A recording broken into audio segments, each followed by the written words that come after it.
हाँ तो नमस्कार भैया लोग।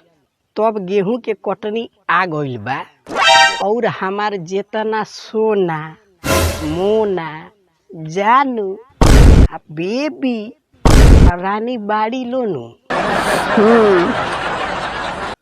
ओह मैडम लो से हाथ जोड़ के बिनती बाउरी कहे के बा बहुते खैलू चाउमीन बर्गर ए रानी तू तो चाप के क्या रे बहुते खैलू चाउमीन बर्गर ए रानी तू तो चाप के आ जई हो 5 के आ चल जई हमार गेहूं काट के।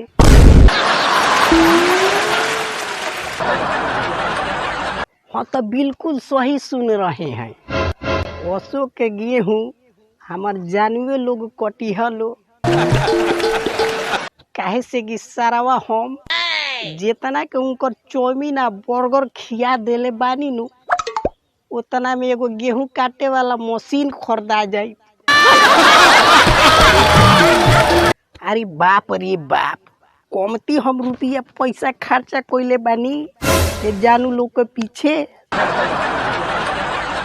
अब अंत में ऐसन हाल आ गइल बा कि हम तो हो गइनी कंगाल माल के चक्कर में।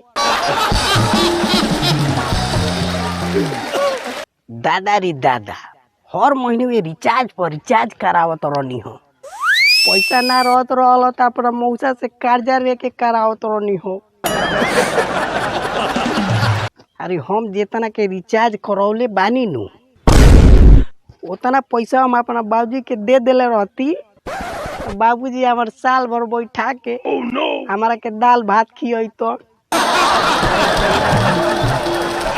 यही से हम मैडम लो से कह के चाहतानी कि अशोक गेहूं कटिह लो तू ही ना तो बाबूजी मार मार के पिछवाड़ा लाल कर दिए। बाकी औरी का बताइए भैया आजकल के प्यार जोन बानू ई खाली यही पर टिकल रहता।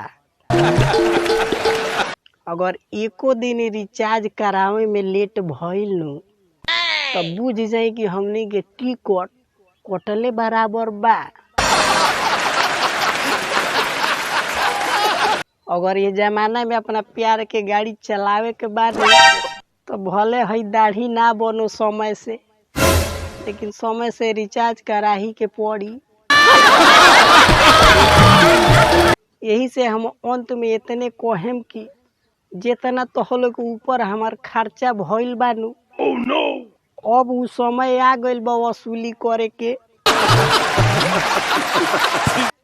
हमार रानी लो हमार जानू लो हमार मैडम लो ई प्यार के इम्तिहान आ गइल बा तो बिना लेट कइले आ जई हलो 5 के चल जई हलो हमार गेहूं काट के।